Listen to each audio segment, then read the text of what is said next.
So welcome to game number 1 here between VortiX and Leenock. This is a best of 3, part of the Elite Classic. Spawning in here on the south, it's VortiX playing as the Roos. Unfortunately, in the color blue here, this is going to get confusing. This is going to get confusing. But who's he going to be facing up against in the north, Tim?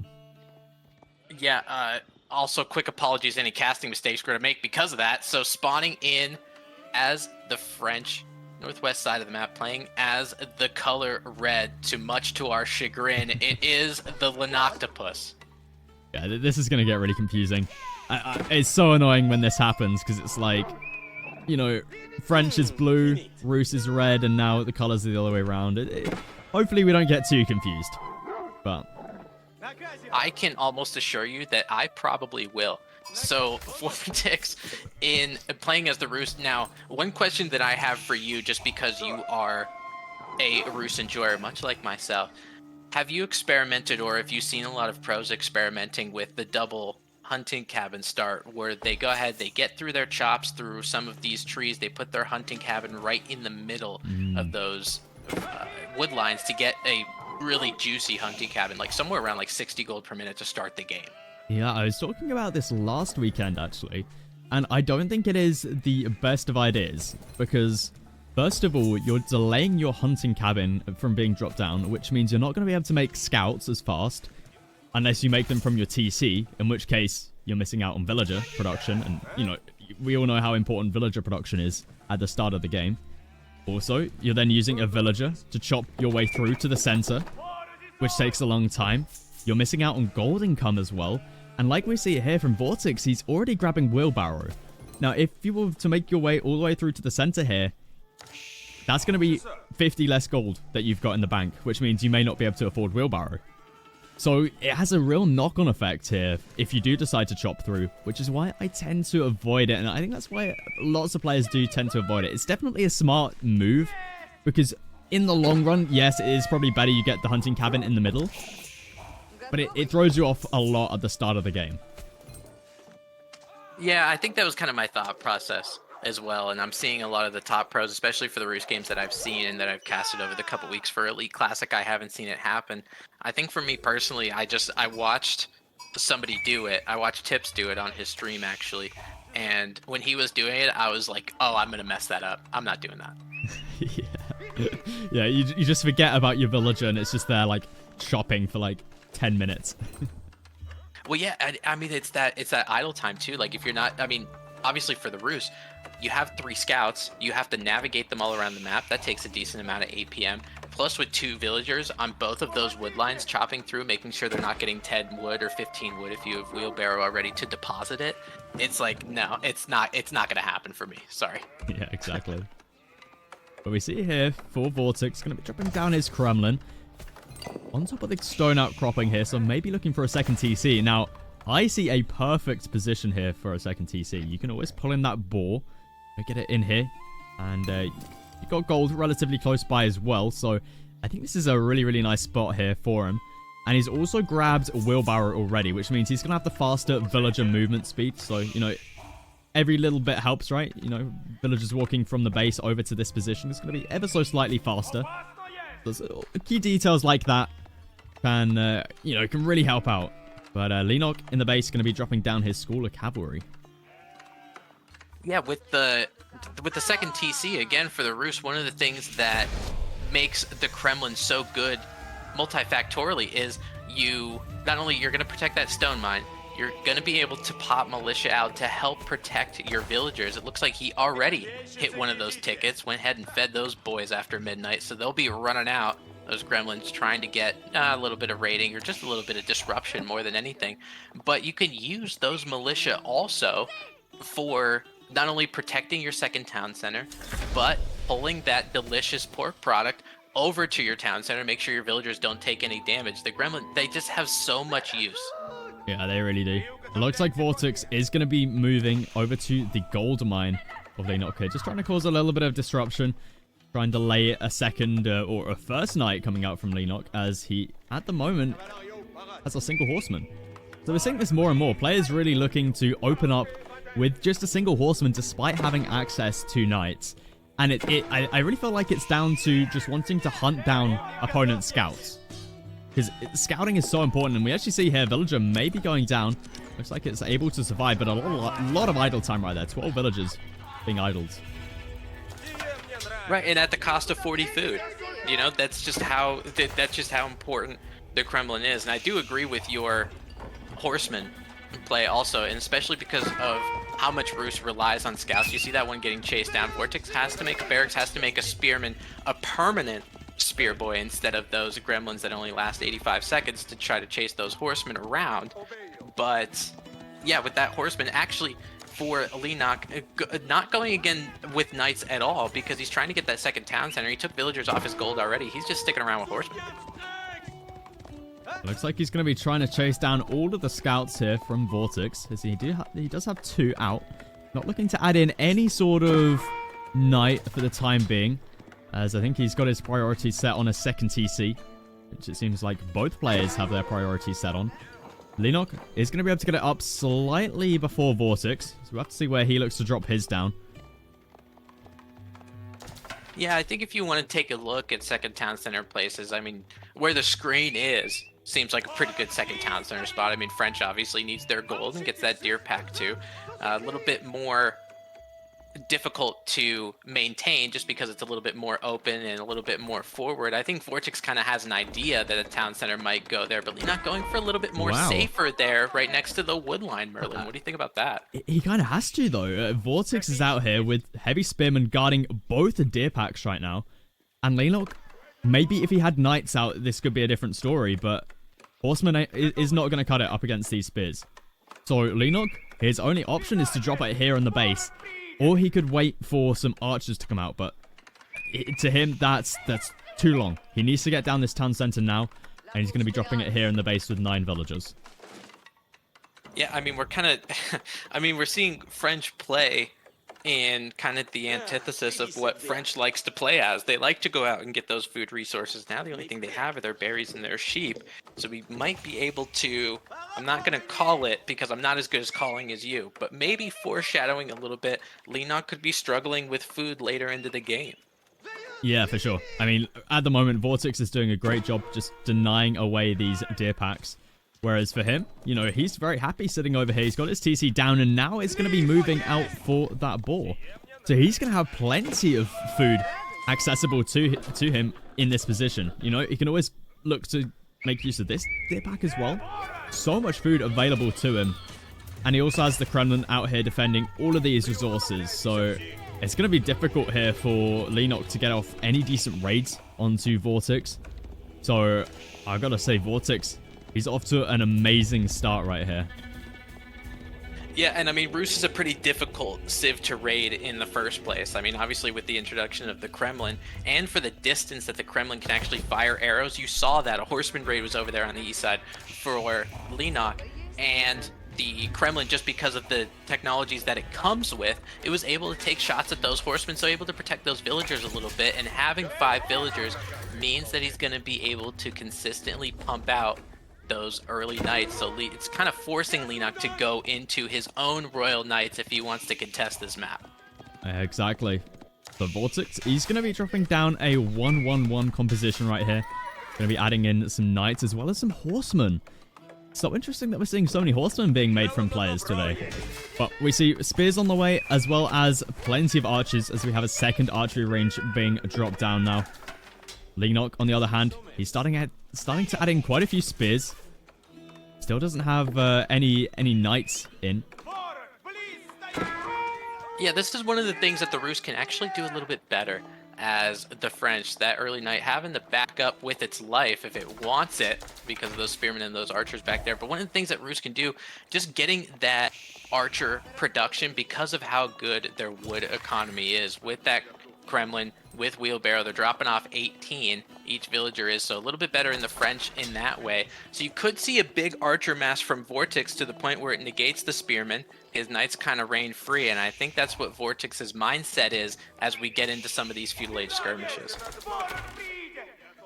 Looks like VortiX is massing up quite a few knights. He's got a couple more in the queue. Leenock, on the other hand, not adding in any knights whatsoever.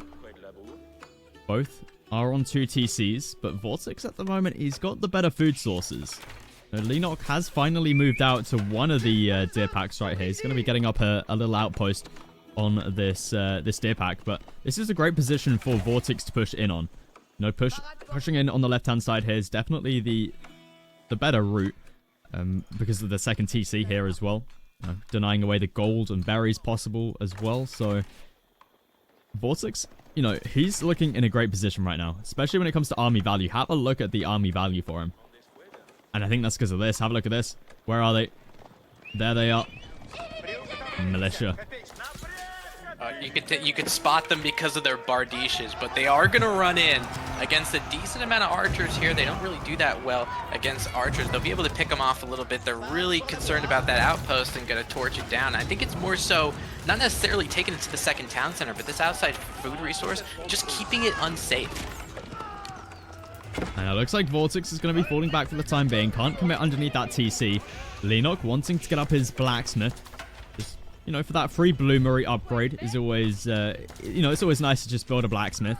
But I assume he's going to be wanting to grab his +1 ranged defense as well. Just because we've got such a huge mass of melee forces here for VortiX. Yeah, you can see based on his production too. I mean, he's starting to add more archers, of course, but doing a great job in terms of his macro and staying with that feudal age supply. And this is one of the things actually in Rus versus French matchups that I see a lot more is their just ability to produce units just seems to be better as the French. Maybe it's just because their wood economy, and then they do get a little bit of food as well.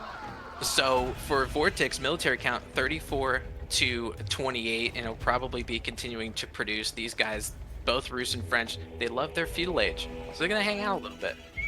Yeah, both of these civilizations are more than happy to just stick it out here in the feudal age. So if you are the Rus, you know, you do have a good little power spike in the castle age, especially if you can get in Boyar's Fortitude. Saint's Blessing's always available to you as well. High Trade House, you know, it can be in. It can basically be like 3 relics for free, just by building that landmark in a good position. So, you know, Castle Age is definitely something to look out for the Rus. French, though. Leenock. Getting all of his villagers in there on the knights, trying to get us around him, but unfortunately not going to be enough. Yeah, I mean, it's all about the food resources, and I'm glad you talked about the Rus power spike, because in this matchup with Rus versus French, horse archers are actually pretty good against them. They're able to do well against knights and horsemen. A lot of the times for French in Castle Age, they want to go into Arbalettrier, which horse archers actually do trade pretty well, assuming the Pavise shields aren't dropped for those French Arbalettrier. But VortiX doing a good job of just continuing to pressure on the food resources. Obviously the western deer not being used, so he's got to go over to the eastern side. You can see VortiX just kind of not only transitioning his army over in that direction, but using all of the deer, putting some villagers over there with a hunting cabin and a wooden fortress, because Leenock will never be able to take that deer if it's gobbled up by muscovites. Yeah, he's actually gathering the boar there, so that's another great food source for VortiX. So we have an even economy still. But VortiX, you know, throughout this game, he's just been on the better food sources. We see he's still gathering from the deer back here. He hasn't had to add in any farms whatsoever, which I feel like Leenock is going to have to start doing soon. Now, he's got this deer pack, and after that, he hasn't got anything really. He's used up his berries. Whereas, you know, we see here VortiX, he still has plenty of berries accessible to him. Yeah, and that's kind of when you know you're in a good shape as the Rus, because you got the map control, you're able to get those guy food resources, and both boars, his bounty must be, it has to be over 400 Should we check? At this point. Yeah, we can take a look. Let's see.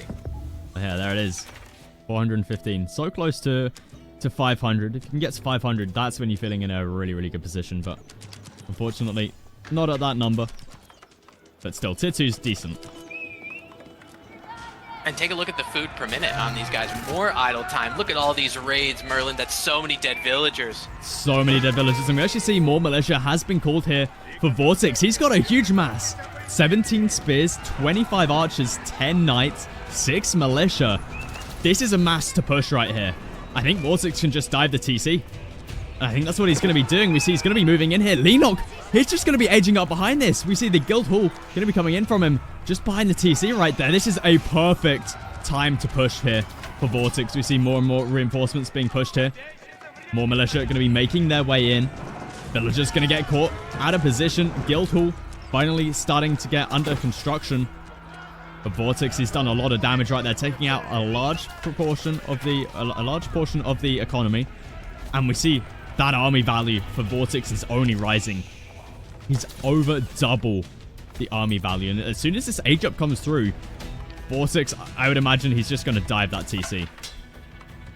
Yeah, honestly, you can't get luckier than VortiX at that spot, because there was no way for him to know that Guild Hall was actually up, being behind, or starting to get built, I should say, being behind that first town center. So having the ability to charge in at the time that Guild Hall is coming up, again, that's 1,800 resources you're not putting into your army, and you can see that based on military count. So you're exactly right. The notification just hit, and you can see that blob on the minimap. He's moving. And he's actually aging up behind this as well. So he's going to be able to do some great damage here with double the army value and still age up behind this. This is amazing here for VortiX. And we don't have many spears here for Leenock. He only has the 8. And VortiX, we all know he's got absolutely amazing micro. So he's going to make light work of these spears, I'm sure. So it looks like he's going to be falling back for the time being. Maybe just wanting to wait for the age up to come through, as some of the upgrades will be coming through here for Leenock, because we do see that Veterancy Knights going to be the first upgrade to come through. Yeah, I think he really knows the amount of time he has. Leenock's doing the best he can with the Spearmint micro, but ultimately some are going down. I really like VortiX's composition right now. Obviously, he has substantially more than Leenock, which is fantastic, but how many Spearmen and how many archers and how many knights that he has, with the amount of spearmen that he actually has, there's no way, whether they were veteran royal knights, elite royal knights, or space knights, they're not going to be able to touch this archer mass that he has. They're going to be relatively unprotected. He has enough knights to counter some of the archers that Leenock has as well. I mean, I know it's just a 1-1-1 composition, but you got to be thinking about, and a lot of these pro players think about how many to actually put in each composition to protect each other. Yeah, exactly. And VortiX, you know, he's very happy with his mass still. Still double the army value. Huge mass of spears, huge mass of archers. He still has a really good mass here of knights, which I'm sure he'll be grabbing lots of upgrades for very, very soon, as we see +2 ranged attack coming through. No Boyle's Fortitude quite yet, but have we got down the monastery? Yes, we do. There it is. The first monastery is out. The first warrior monk is in production, and Knights for Leenock just getting completely cleaned up right there. I mean, that was 3 knights and a scout. That's a lot of resources, and they're supposed to be the things that are carrying you, as VortiX is starting to get some of these upgrades. Now that he has veteran archers, has a little more oomph on those arrows, and also getting that second upgrade, which is going to help him out. Yeah, this food resource for Leenock, this was dead in the water for him about 6-7 minutes ago. Let's take a look. He's got 29 villagers still on food. Got a huge amount on the berries over to the right-hand side. Also starting to make a bit of a farm transition. Looks like VortiX is coming in again with the knights. Quite a lot of them are on low HP. But I mean, it's still a huge amount. And we don't have many spears here for Leenock. And with that, GG is going to get called. VortiX going to be taking the first game here in this best of 3. What a crazy first game. And it's so... honestly, this is so paradoxical to watch the French player play in this particular way. I mean, obviously he didn't have a choice, but you're used to them going out and getting pocket economies. You know, the fact that he wasn't able to do that, and the fact that VortiX did have all of those deer and boar to his disposal, it just meant his food economy was that much more, created more idle time. You could see the changes in the villager count, although Leenock had a couple more, obviously with that French production speed. VortiX's villagers were actually a little bit more efficacious just because of the bounty and the wood economy that he get with the wooden fortress. So overall, it didn't end up ended up not mattering, essentially. Yeah, and that's it, right? I mean, relatively even villager count right here, but we take a look at the statistics with the economy. VortiX is just miles ahead when it comes to the food, miles ahead when it comes to the gold, and that's what makes the difference right there. Yeah, I didn't see much for Leenock in terms of the amount of Royal Knights. on the map. Hmm? I mean, I know he started with the Little Horseman in particular, but really, like, he couldn't get a Royal Knight Mass to the point where at the end of the game, just because of how many Spearmen VortiX had, it didn't matter. But, it was just difficult for him to really get his economy really straightened out for the French, which is just so, so important. But now for this matchup that you can see on your screen, this is a matchup that we have not seen yet. And actually, we haven't seen Mongols yet today. No, we haven't. Yeah, that's true. We are on the map of Dry Arabia here. Leenock going to be playing as the English. VortiX on the Mongols. Is this finally where we see the game of trade? I mean, okay, sure, dude. You know what? You can have it. I don't. I'm losing energy to fight with you at this point. But with the Mongols, I feel like, especially in this matchup, and I don't know if I'm correct or not. I'm just kind of uh, theory crafting. So if somebody in chat can yell at me and tell me I'm wrong, then that's fine. But in feudal age, I mean, for trade for the Mongols and for how good the Silver Tree has been ever since people started to get into that trade meta and all that kind of stuff with the trade trick, and I can go on countlessly about trade. The English, they don't have that mobile mass. They pretty much just use longbowmen, spearmen, men at arms. So it's something. I don't think this matchup is so English heavy as it used to be. Hmm. But we'll see if VortiX can really get that trade route coming up, because game 2 is about to get started here.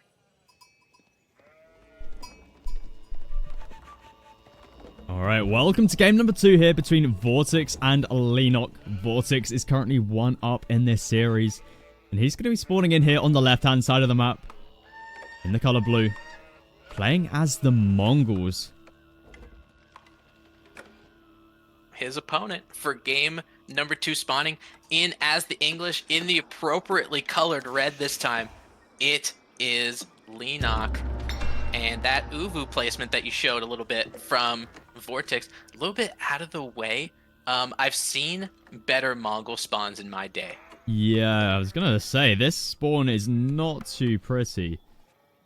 It's just the woodline's so far away from any other resource, right? You've got your Uvu over here, and then your gold's all the way over here. Definitely a rough spawn here for VortiX.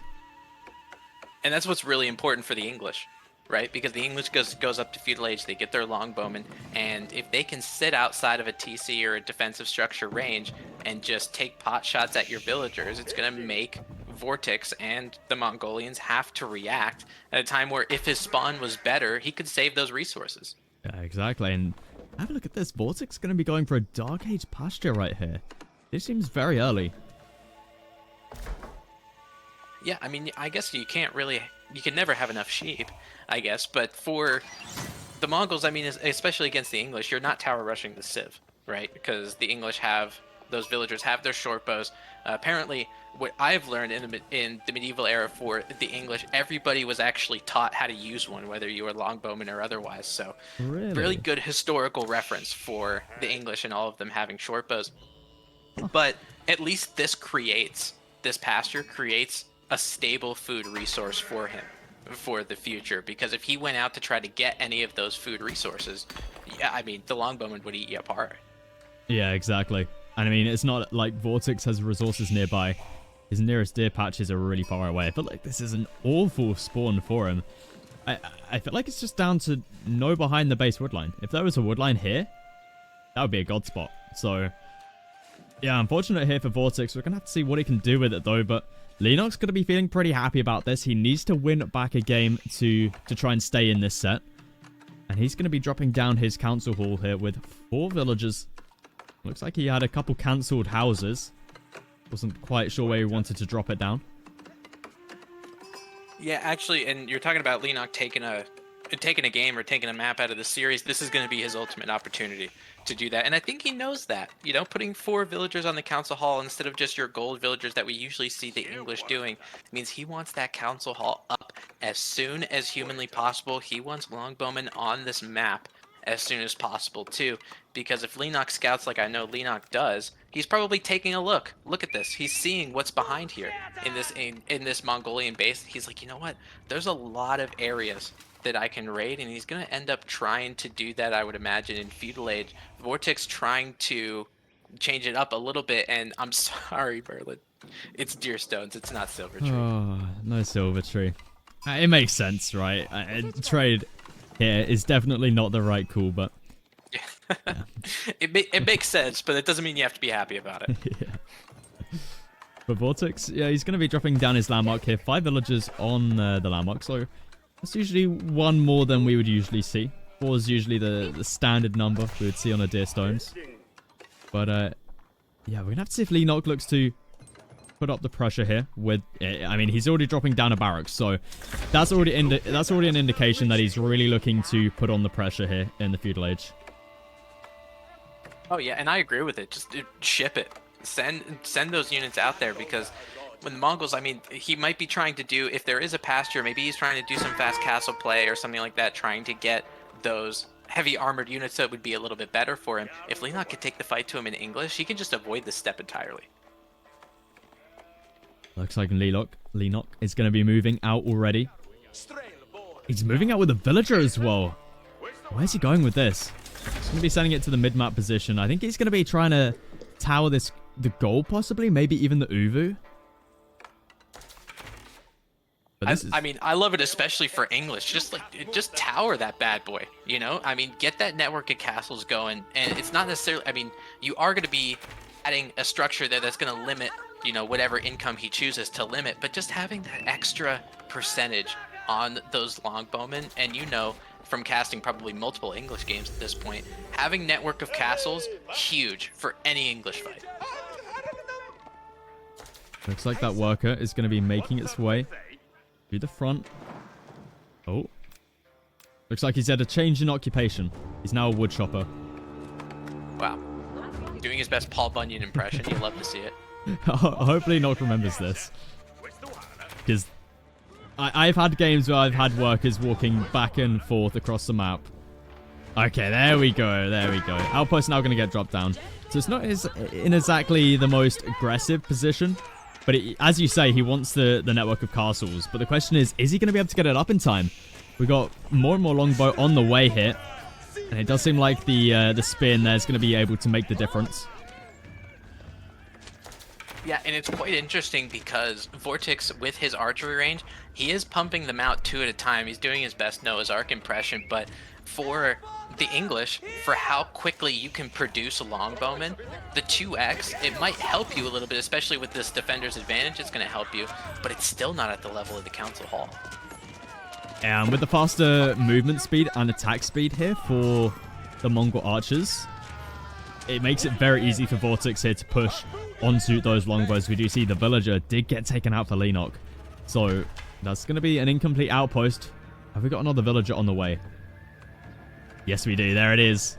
Villager number 2 is on the way.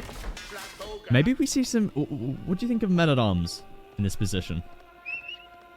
I don't think men-at-arms is bad. I mean, especially against archers. I think the only difference, and the reason why I don't see English do it that much, is because you got to get the upgrade. And you got to do all that stuff for it. Usually HRE, you see a lot of early men-at-arms, but we'll see. I mean, if Leenock can actually pull these out, we're not seeing any horsemen around, so it's not like it's very advantageous to make something like spearmen instead. Perfect micro coming out there from Leenock. Able to kill 3 low HP archers. Still double producing here for VortiX. There's that villager. He's going to be making its way. Where is that villager? Oh, there he is. There he is. He's going to be able to complete that outpost. And it looks like VortiX is now going to be looking to add in a couple horsemen. Definitely a smart decision here. I'll be really interested to see what this matchup is like in Season 5 when we have the Keshik being added for the Mongols. So I think this will really change, you know, how things work.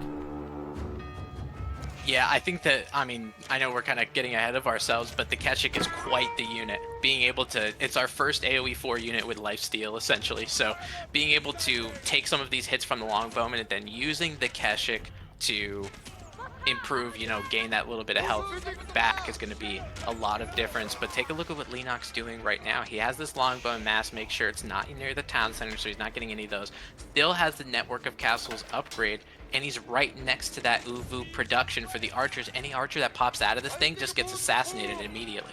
Instantly destroyed, and VortiX, he's going to have to pack up that archery range, head back to the base here. He's starting to mass up some horsemen, though. Leenock only has the one spear out on the field. So may want to make just a couple more. As we do see, there we go. We got some more in the queue.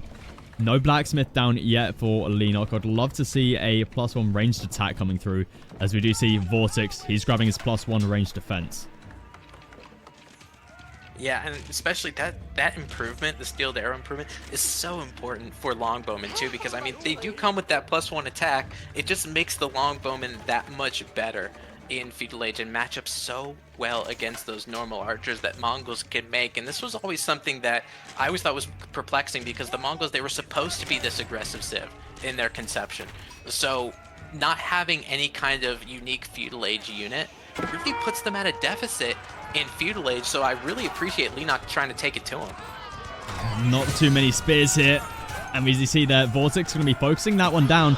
Now we've got 4 horsemen here, just able to engage onto this longbowman mass with the attack speed arrow coming through for VortiX as well. Leenock's army just being completely cleaned up right there.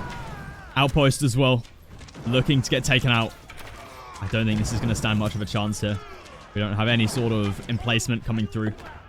Archer's just going to be retreating back. Doesn't want to take fire from the outpost. Just going to let the horsemen with their, slight bit of, a little bit more ranged armor take the hits instead.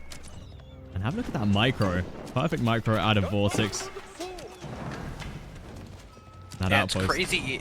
It's crazy how much 4 horsemen can change the tide of a battle, especially with how many longbowmen that were there. All the longbowmen that were in the outpost are now going to be basically reduced to what the outpost was reduced to.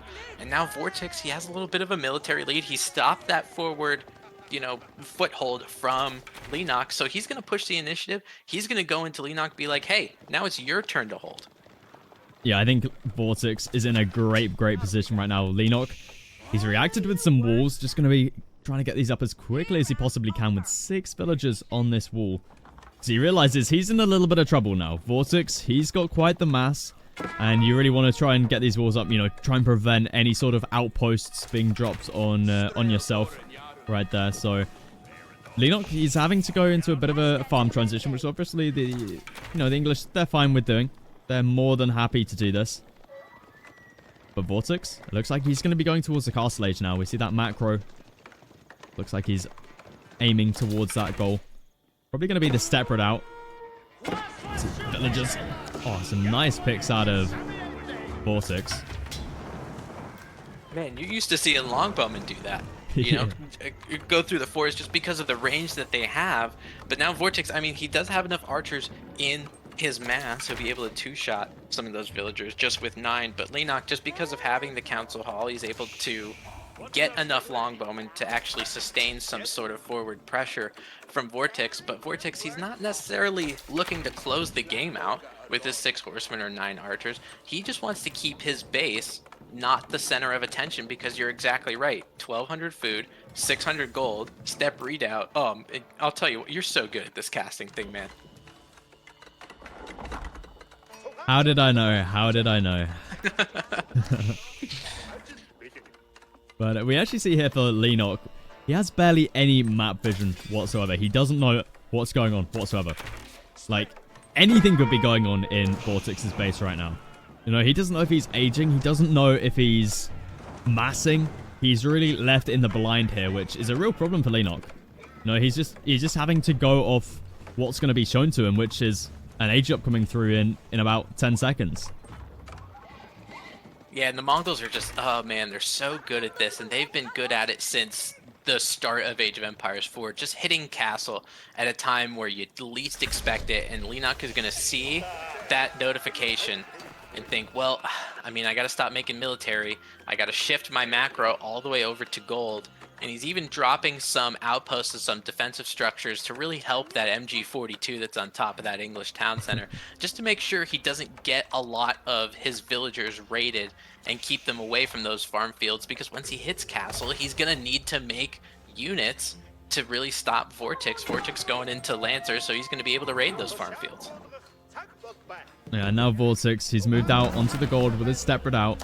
He's going to be looking really strong. We see plenty of Lancers coming out. Another Uvu going to get constructed. Prayer tent also coming up for him. Leenock is looking towards that castle age of his own.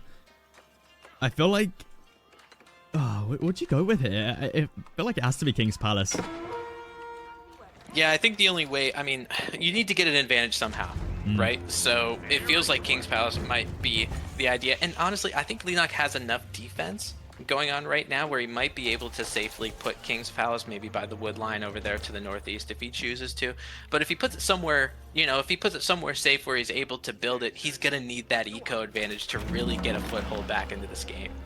Yeah, there we do see the King's Palace going to get dropped down to the south of this wood line. Interesting position. As you said, I think it would have been probably a little bit better up to this northern position. But then, obviously, you know, you got some nice defense here, so still a good position. But something to bear in mind is that the King's Palace used to be 2,500 HP. So in a position like this, back when this was a bad landmark, well, it wasn't a bad landmark, it was a weak landmark. You know, a position like this we're doing really, really bad because it would have just got taken out really, really easily. But that has since been changed. But VortiX, he's looking to push in now. He's got plenty of lancers in here. Veterancy upgraded archers as well. He's going to be underneath that English TC, underneath the Gatling gun. And he's going to be pushing Leenock back. Leenock trying to run back to the King's Palace, trying to get in as much arrow fire as he can onto the army, trying to wait for the upgrades to come in as well, but he's forced to fight. Yeah, he needs these town centers to really help him out. Hopefully the target for the town center is going to be those archers and not those lancers because they take a little bit of time to get down, but you got to make sure those archers go down just so a lot of your villagers don't hit the dirt as well. 4 worker kills actually for VortiX, and he does have a 4 villager lead, but take a look at all the idle time, Merlin. Leenock's half of his economy is currently idle. Yeah, that's a huge amount. And Leenock's army at the moment, we see his army value down to 900. 8 longbow. And he's going to be losing it all. He's going to have no army whatsoever. This is terrible for him. Leenock does finally get back to work, and he's going to be dropping down a market here to try and balance out his economy a little bit, maybe buy a little bit of food just so he can start his villager production once again. But VortiX, he's going to be adding in a TC of his own. So you're going to be matching Leenock's villager production right here. I love this decision from VortiX, getting a second town center over there, because, I mean, he knows the King's Palace went down. He's going to add something, but one thing that he is adding are these raids. These farm fields are evacuated yet again. This is so huge here for VortiX. Just coming in with wave after wave of knights, and we see he's massing up even more at the front. And, like, even if you're not exactly buying much value, you know, with kills, the amount of idle time that is being caused onto Leenock here is worth it. It's over half of his economy right now that is idles. And behind this, you're going for a second TC, so you're going to be starting to match that villager. Well, in fact, you're already ahead anyway, but you're going to be matching the villager production from Leenock. So, huge value here with these lancers. Well, yeah, I mean, it's helping him maintain the villager lead, and look at Leenock's food per minute right now.